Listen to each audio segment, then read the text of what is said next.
Hey everyone, Johnny Boy here, and welcome back to the Rune Factory 4 Special Level 1 walkthrough. If you take a quick glance at this page, some things might be off. You might be wondering why I have over 1,000,000 gold. You might also be wondering why my HP and RP are... well, my HP isn't that high, but my RP is pretty high. You might also be wondering why I have 3 heart drinks. Well, I don't. I have way more than 3 heart drinks. Now your question may be, how in the heck did I get so many heart drinks?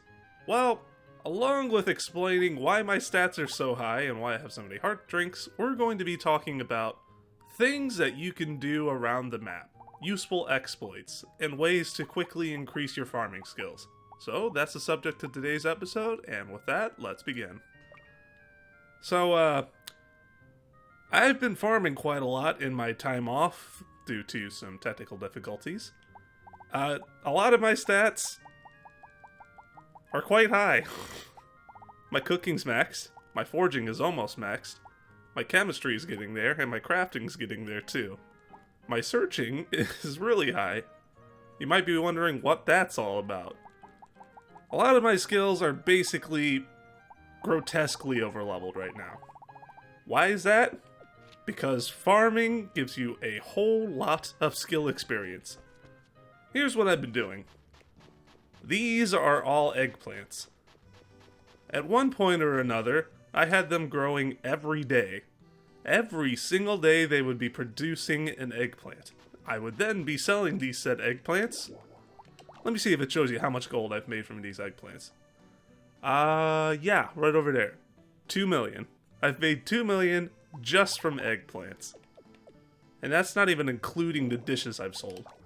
Let me go back in here again and see if I could find that. Here's some of the highlights. This is just, mind you, this is just me selling things in the shipping bin.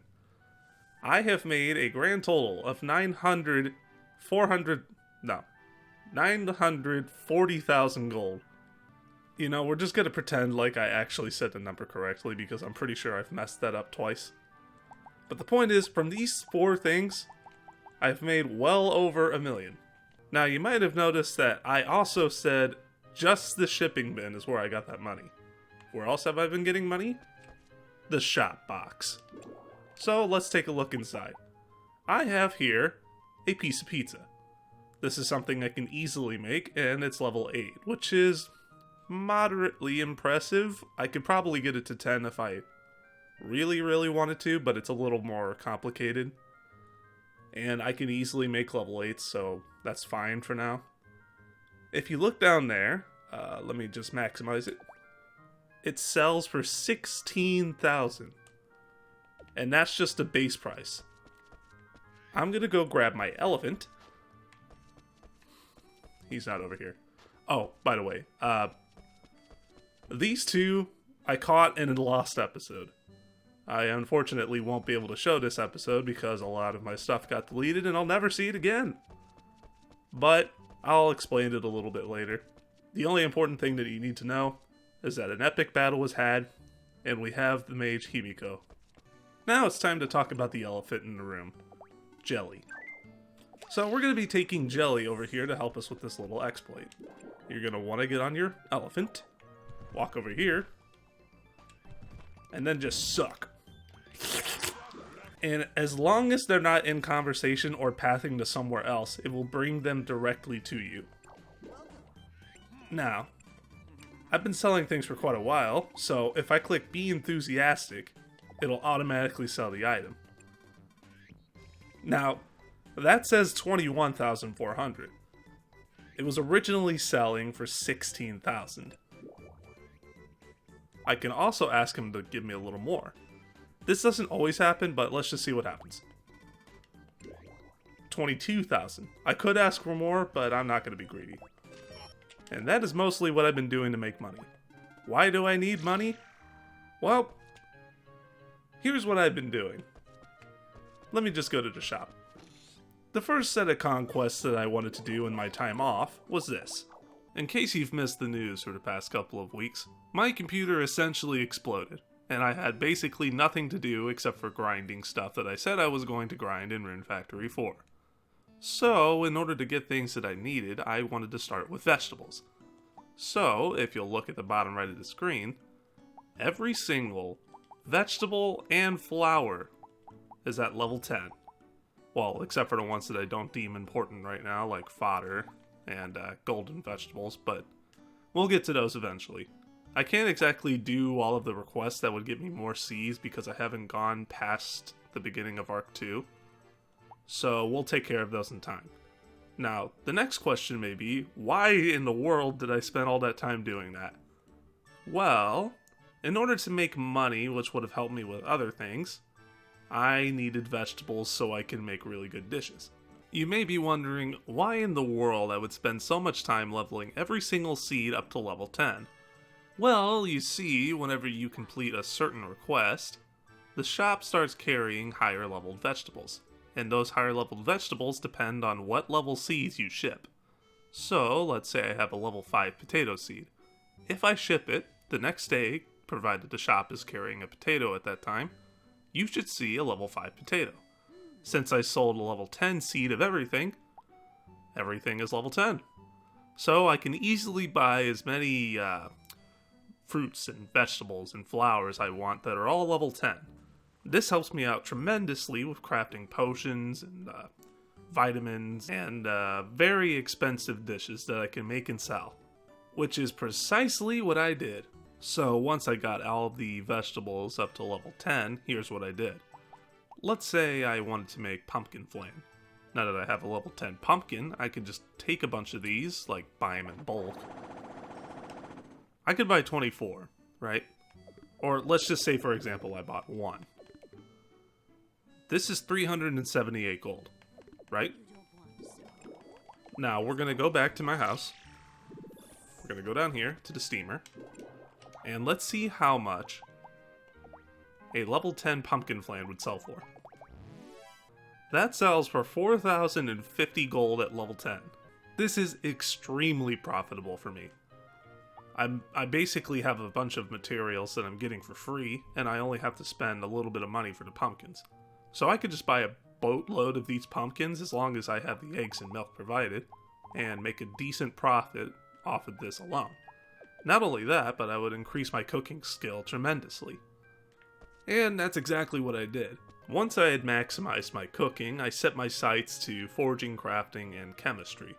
And I tried to think of ways that it would be profitable for me to upgrade these, Crafting, I realized it wasn't exactly too realistic that I could sell what I was making for a decent profit. However, I was decently surprised when it came to forging. Let me show you something. We're going to go down to dual blades. And we're going to walk over here to twin leaks. If you notice, I guess I'll just go ahead and make one so we can see. If you take a look at the twin leaks, it sells for 3,939 gold. That is actually a really good profit for a weapon, considering that only sells for 90. I can make a lot of these, but I'm only getting 90 back. Or I could just make a couple of these and make back what I paid for it, basically. So I did that, and I kept upgrading it with grasses and stuff that I can get my hands on, and voila, I got my forging up to level 96. Now, crafting, on the other hand, I wasn't exactly able to make a really profitable thing on it. The best thing I was able to do was, let me go down here. I believe I made turnip headgears. Made a bunch of turnip headgears, and then I upgraded them a bunch, and that was that. Now, medicine, on the other hand, remember how I said I was going to make a bunch of food that had a bunch of medical properties on it? Well, take a look at this. Here are fried veggies that I made. They heal poison, seal, paralysis, and sickness, give you 14,000 HP, plus 100% HP, so basically, even if I had over 14,000 HP, I would be healing max. It gives me 2,000 RP, and increases my HP by 1,707%, and increases my strength by 106 and 7%, and so on and so forth. You can see all that. It also gives me poison resistance, seal resistance, and paralysis resistance, and sickness resistance by 50%. Which is... let's just say I'm going to continue using this for basically the rest of the game unless I find something better to make. That is absolutely ridiculous. And here's how I made it. So, I walked up here, I mixed medicine, and now we're going to go to... we're going to make an antidote out of these cherry grasses, which are also level 10. So now we have a level 10 antidote. We're going to mix some more medicine. Going to go Paragon with Pink Cat. Now we're going to do Round Off, same thing, level 10. And finally, Cold Medicine. Now that we've done all that, we're going to walk down here to our frying pan. I believe I still have a cabbage, so this should work. Okay. Now we have a level 10 cabbage. We're going to sort our inventory. Going to put this on there, that on there, that on there. And we have the option of adding one more thing. What you want to do is add a vegetable, and you want to add a vegetable that's a perfect stat, like level 10, and it gives you something useful. Like, say, I could add corn, and it'll give me increased vitality, or this cucumber for strength. But let's see what I have that gives me the best benefits. I think we're going to use a pineapple. These suckers give you 15 strength. So, let's go ahead and see that these are all level 10, and we're going to click OK. Now we're going to take a look at our masterpiece and see what it gives us. In creating this dish, I think the pineapple gave me 25 feint resistance, which I didn't realize it was a thing that it could do, but hey, we're making discoveries. So just slap on a pineapple if you want 25% feint resistance. So you may be wondering where exactly I was getting all the milk and eggs for all this pumpkin flan making I did earlier. Well, while I was grinding away, I upgraded the barn and made a bunch of new friends. Say hello to Milk, Milky, Milk A, and Milko. I didn't have the time to think of a creative name. Don't judge me. We also have Yolk, Eggy, Turkey, and Chicky. Those ones, I guess, were a little more creative. So now for the question I know you're all dying to ask. How exactly did I get so many hard drink potions? Well, another question you should be asking is, how in the world did I farm so much even though it's so expensive to do so?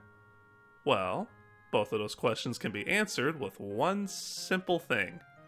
There's something in the overworld and dungeons alike called the infinite item spawner. These item spawners, like this right here, produce an item. It has nothing to do with your search skill.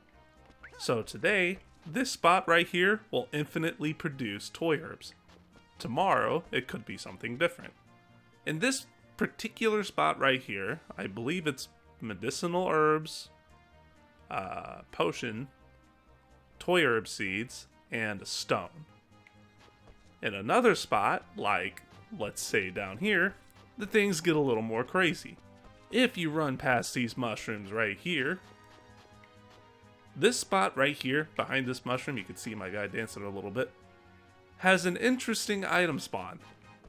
Today, I believe it's a stick, which, it's not very interesting, but, you know, infinite resources, whatever. Yeah, it's a branch. Tomorrow, it could be anti-rot.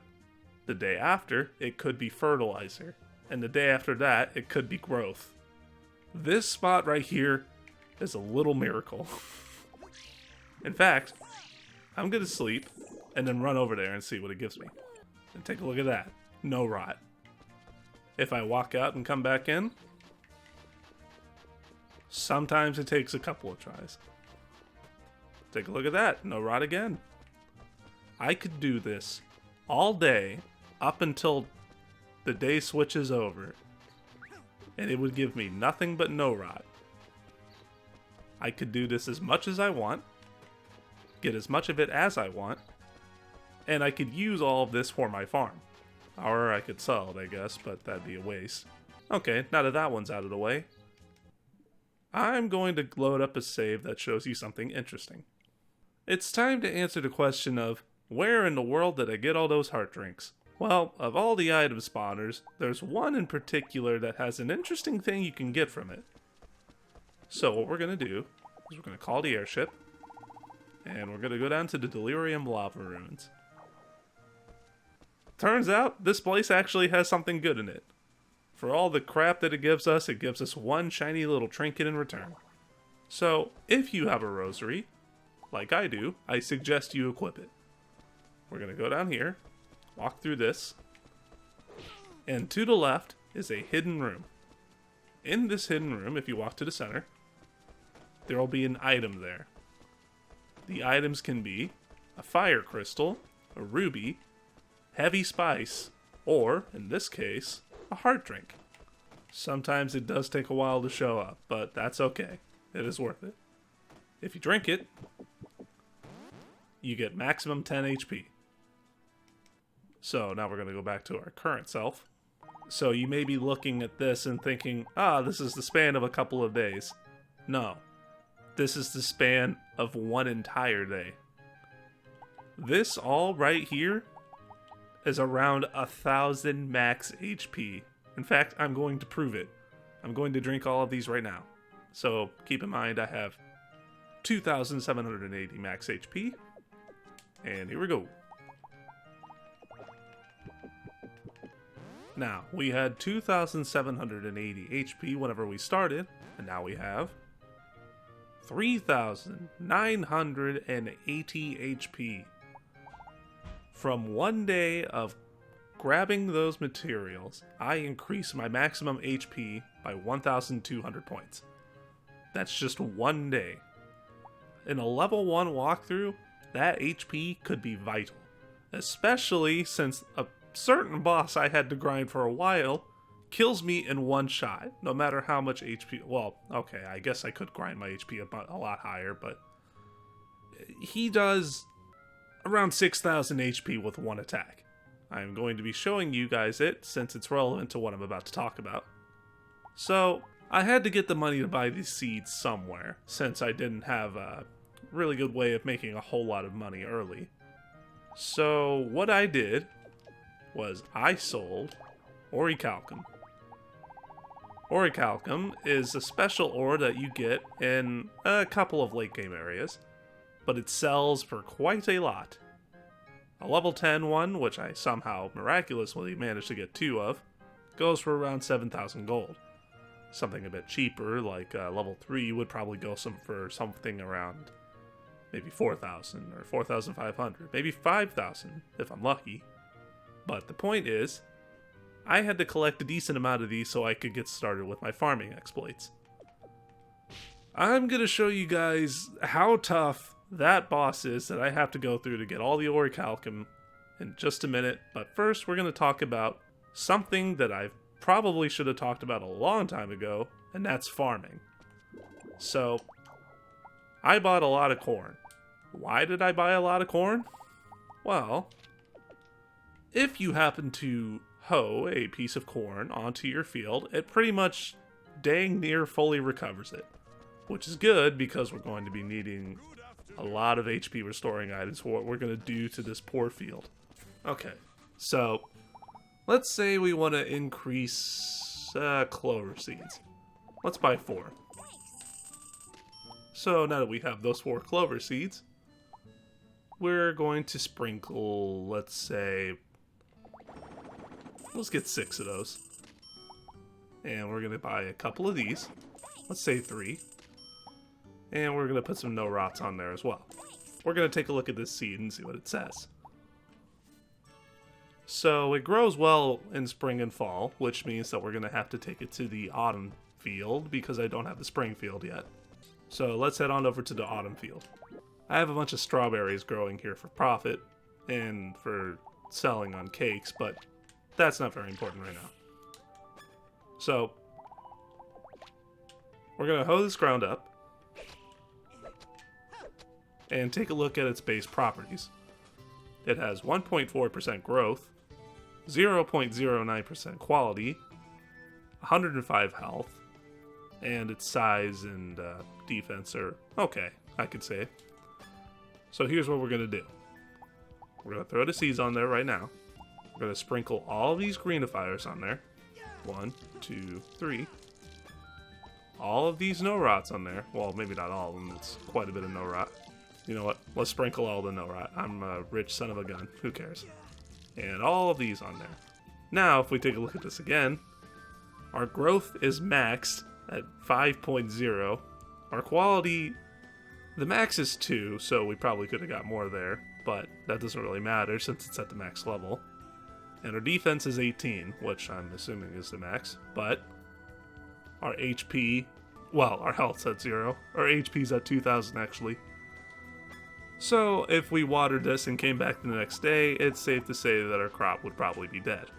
Here's where the miracle comes in. We hoe this, we step off and come back in, 170 HP, and our HP is at 255, which is the max. Now we're going to hoe one more time, walk off, walk back, 255 on both, which is the max for both. Now, here's what you do. Say you have a level 1 seed. If you let it grow all the way, and you leave it there for a day or so, the seed will continue to grow.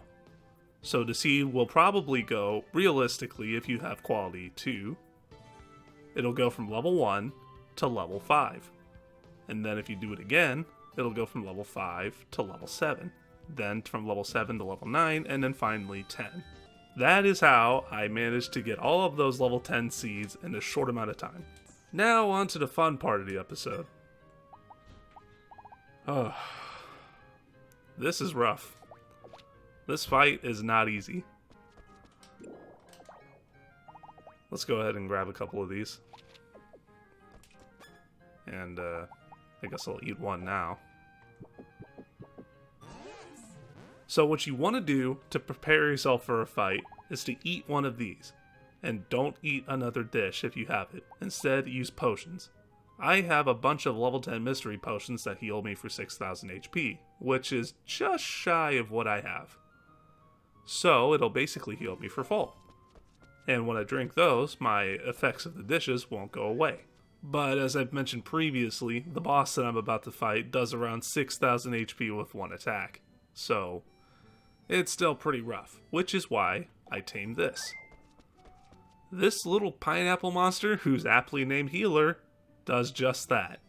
It attacks, sometimes, and it heals when its party's HP is low. This little sucker is a lifesaver if it ever decides to heal. And Himiko is a dangerous spammer. So now we're going to go to the boss, and hopefully everything will be a-okay. So now that we're here, let's talk about something before I head up to the boss. This is the rosary, as I've mentioned too many times now. Why is this important here? Well, the rosary has an interesting effect. You see, if you walk into rooms, there's no monsters. Yes, I know, amazing. But that's not the only effect it has. There's a hidden item somewhere. Oh well, I'll ignore it. This, by the way, is what you get the orichalcum from. Let's see if I'm lucky. I got one. Believe it or not, that's actually kind of lucky. I got a level 5, which is 4,900. So yeah, I was right in my estimate. Anyway, you can see that there's no monsters. But another thing you don't see is that there's actually barriers around this area too. However, since the monsters never spawned, neither do the barriers. So I can just walk through this entire area and not have to worry about anything. Okay, now we're just before the boss. Let me just go ahead and get these while I'm here. Like I said, the orichalcum was lucky. I got nothing from these, and I'm just going to leave those over there because I'm spiteful. Anywho, we've already eaten our vegetable dish, which is going to help us out tremendously. And now we're going to make sure we have our best equipment possible equipped. This will help me out with that. This is my best weapon right now because I haven't made anything stronger. Okay. And we can't get on Himiko because once we enter that room, it's going to drop us off. What we're going to want to do is as soon as we enter the room, you're going to want to pause it to make sure that you know which side the monster you want to get on is on. And then quickly get on the monster because if you're attacked, you more than likely will die. So here we go.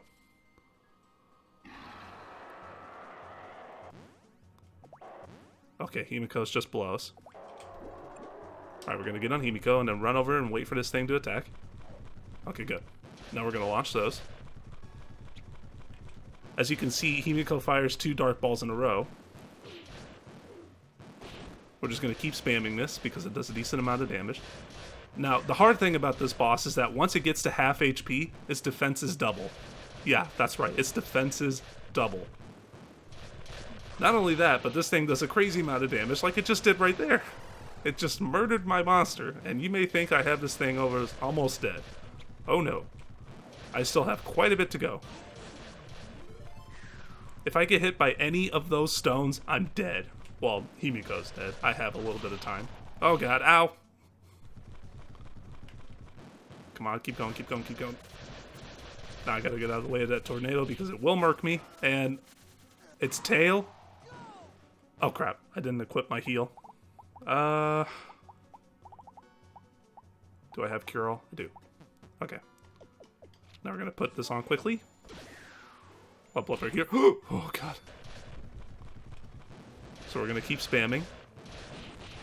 Yeah, see, it did 1,000 to Himiko, and Himiko has ridiculous stats. I'm gonna keep spamming. Hope it dies soon, and there we go. And now that that trial is clear, we are free to keep looking for Orichalcum. Let's see what we got for these ones. Level 7, that's not that great. Now you may be wondering, what happens if we go up here? Since we sequence broke the game. Well, if you walk up here, what am I doing here? Basically they tell you, get out of here, you're not ready to fight us yet. Which, I'm gonna agree with them. I'm probably not ready to fight them yet. I'll probably get my butt kicked. Now that I've finished catching you guys up, we're going to talk about an interesting way to level up your resistances. Resistances are a little weird because you can level those up not only from getting status ailments on yourself, but inflicting it on others. So here we have a short dagger that'll only do 1 damage on attack, even though it says attack 157, I've checked. And hopefully it's still right, but whatever. It has poison attack, paralysis attack, sleep attack, fatigue attack, and sick attack. I don't have feint attack yet. I can't get that until a little bit later. But for now, we're going to work on these. Yeah, see? Saul does 1 damage and it's giving him quite a bit of status ailments. Now, let's take a look at our skills and try and remember what these are at right now. So 28, 5, 1, 1, 3, and 9. We're going to go into a room that has a lot of enemies because the more enemies you hit with this, the better off your skill increase is going to be. We'll go ahead and take a look at what the stats are after we kill these things. Now, let's see what all leveled up. So, just from a glance, it looked like our fatigue was the only thing that leveled up, really. But that's fine. If you continue attacking a lot of enemies with this, you'll raise these up in no time. Well, realistically, it'll probably take you a while to level all of this up, but it's a pretty reliable method of doing so. So here's how I managed to get my skill so high. When you harvest this, you see this is a little Rune. It gave me 1 random stat. Gonna keep doing this, and let's count how many times I get a stat increase or a skill level increase.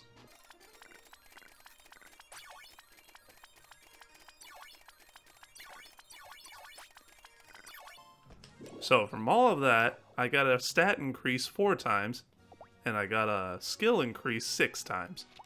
So a random skill leveled up 6 times. Imagine doing that every single day. And let's see how much I made for today. I made 100,000 in 1 day. And if I had all of these at growth 5, I could be making 100,000 every day. I'd be making 700,000 in the span of a week. So now we're going to go back to Leon Karnak and get some, well, hopefully we're going to be getting some Orichalcum so I can show you guys something. I have exactly enough to talk about what I want to talk about. We're going to be dabbling into the rarity table. So what I'm going to do is I'm going to be making a weapon. And I'm going to be making a broadsword. Or... yeah, a broadsword. What we're going to be doing is we're going to be adding nothing but Orichalcum to this broadsword. This whole entire weapon is going to be made of nothing but orichalcum, and I'm going to upgrade it with nothing but orichalcum. You may be asking why. Well, in the rarity table, the highest rarity available is 15. Orichalcum has a grade scaling of 13. But unlike the max level system, you do not have to get a max level of whatever 15 would go into 15 times. The point that you would have to stop is you would need 13 level 15 items. But the stats given to you before you get to that point are, well, they're ridiculous. So I'm going to upgrade this broadsword. Where are you at? This thing. Its attack is already 95. It's not even leveled up all the way, and its attack is already 95. So, you're in for a ride. Here we go. Stats are still the same. Its attack is now 165. Stats are still the same there. Now we're going to do it again. Now its attack is 315. You should see a noticeable jump here soon. Now its attack is 530. Now its attack is 1,000. And let's see if it maxes out with this. That is a shame. So, unfortunately, since this is only a grade scaling of 13, I couldn't quite reach the final tier. If I was able to reach the final tier, I believe the number was 3,000 attack. So, yeah. Rarity scaling is quite ridiculous. We're obviously not going to be using this sword, even though I would honestly like to. But it's only... what's my sword's attack right now? 1,095. This sword was painstakingly crafted. This sword just had a bunch of really high-grade material slapped on it without any care in the world. If I had mixed the two together, this sword, best case scenario, just a regular old broadsword, probably would have somewhere around 4,500 attack. For all of you mages out there, you may be wondering, how exactly do I get my magic stronger? Well, if you've beaten Arc 1, you should have access to a villager named Leon. Leon is the special type of villager that if you bring a spell to him, keep in mind I said spell, these skills sadly have nothing that he can do anything with. Let's say, let's go ahead and bring Cure to him and see what happens. So I'm going to use Cure really quick and see what it says. So I'm healing 1,606 health. And that's with a level 1 Cure. So we're going to remove that. We're going to find Leon somewhere on a map. And we're going to take this and give it to him. See what happens. Do you want to strengthen this magic scroll? I can do that for 500 gold. Please. Okay, now we're going to equip it. This is a level 2 Cure. 1,666 HP. It's not that much of a difference, but it is increasing. You could keep doing this all the way up to level 10. But he doesn't always ask for money. This time he did. This time, he wants a sapphire. I do have a sapphire. So let's go ahead and give it to him. Platinum. Platinum was next. Platinum is a little too rich for my blood. You cannot get platinum unless you find it in a chest or go to the, I believe it's the end of Arc 2 that you find those. Or somewhere around there. Now let's go ahead and equip this level 4 Cure and see what it's doing. 1,926. It is not that much better, but as far as attacks are concerned, it could be a noticeable difference. Also, I have fixed the problem of most of the villagers not liking me very much. Provided Leon and Volcanon aren't quite that high yet, but I'm getting there. Doug, you may notice, is stuck at level 3. There's a reason for that, but I'm not going to go into it yet. Also, Forte, whether you like it or not, she is future wife. Love Forte. So I think that'll about wrap it up for this episode. I can't really think of anything else I wanted to show you guys, so In the next episode, we're going to progress the plot to get to Skierzo Hill, I believe that's the name of it. And once we're there, I'm going to show you some things you can do in the overworld. So, until next time, see you later.